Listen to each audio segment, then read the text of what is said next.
Morning बच्चों, welcome सभी students. बच्चों, आज मैं मातृभूमि 10वीं कक्षा का कविता आपको सुनना चाहता हूँ। मातृभूमि, इस कविता का कवि का नाम है भगवती चरण वर्मा। कौन है? भगवती चरण वर्मा। पहले उनका जानकारी देखेंगे। भगवती चरण वर्मा का जन्म 30 अगस्त 1903 में उन्नाव जिले उत्तर प्रदेश के शुफिर गांव में हुआ था। उन्होंने इलाहाबाद में BA LLB की डिग्री प्राप्त की है। इन्होंने विचार और नवजीवन नाम का पत्रिकों का संपादन किया है। आकाशवाणी के कई केंद्र में भी सेवा की थी। उनके चित्रलेखा उपन्यास पर 2 बार फिल्म निर्माण हुआ है। दूसरा उपन्यास भूले बिसरे चित्र साहित्य अकादमी से पुरस्कृत है।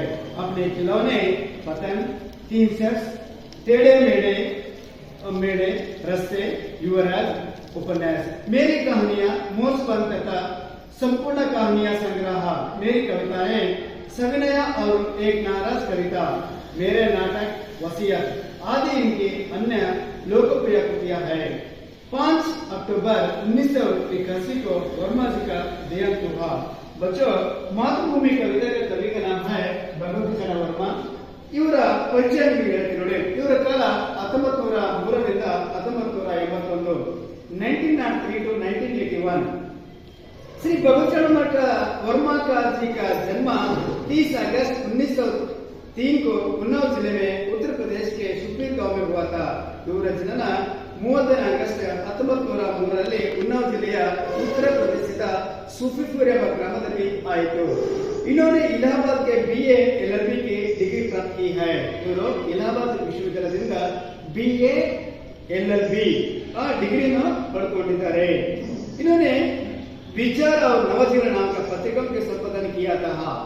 Pen is better than sword ಅಂದ್ರೆ ಕಡೆಗಿಂತ ಲೇಖನ ಹರಿತ ಅಂದ್ರೆ ಇವರು ಪತ್ರಿಕೆಯಲ್ಲಿ ಪತ್ರಿಕೆ ಬರ್ತಾರೆ। ಯಾವ್ದಂದ್ರೆ विचार और नवजीवन। ಯಾವ್ದು ಬರ್ತಾರೆ? विचार और नवजीवन का पत्रिके ಬರ್ತಾರೆ। संपादन किया। आकाशवाणी में कई केंद्र में सेवा की थी। ಮತ್ತೆ ಅಷ್ಟೇ ಅಲ್ಲ ಮಕ್ಕಳೇ, ಇವರು AIR ಆಲ್ ಇಂಡಿಯಾ ರೇಡಿಯೋದಲ್ಲಿ ಆಕಾಶವಾಣಿಯಲ್ಲಿ ಇವರು ಸೇವೆ ಮಾಡಿದಾರಂತೆ। ಚಿತ್ರಲೇಖ उपन्यास पर 2 बार फिल्म निर्माण हुआ है। ಇವರ ಒಂದು ಕೃತಿ ಚಿತ್ರಲೇಖ।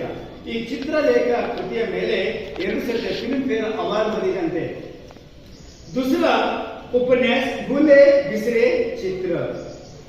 ಇನ್ನೊಂದು ಉಪನ್ಯಾಸ ಅಂದ್ರೆ ಭೂಲೆ ಬಿಸಿರೆ ಚಿತ್ರ ಸಾಹಿತ್ಯ ಅಕಾಡೆಮಿ से पुरस्कृत है। ಸಾಹಿತ್ಯ ಅಕಾಡೆಮಿಯಿಂದ ಇವರಿಗೆ ಪ್ರಶಸ್ತಿ ಬಂದಿದೆ। अपने खिलौने पतन, 3 शख्स, टेढ़े मेढ़े रास्ते, युवराज चंड उपन्यास, मेरी कहानियां, मोचबंद तथा संपूर्ण कहानियां। ಇಂಥ ಒಂದು ಕವಿ आज उनके 5 अक्टूबर 1921 में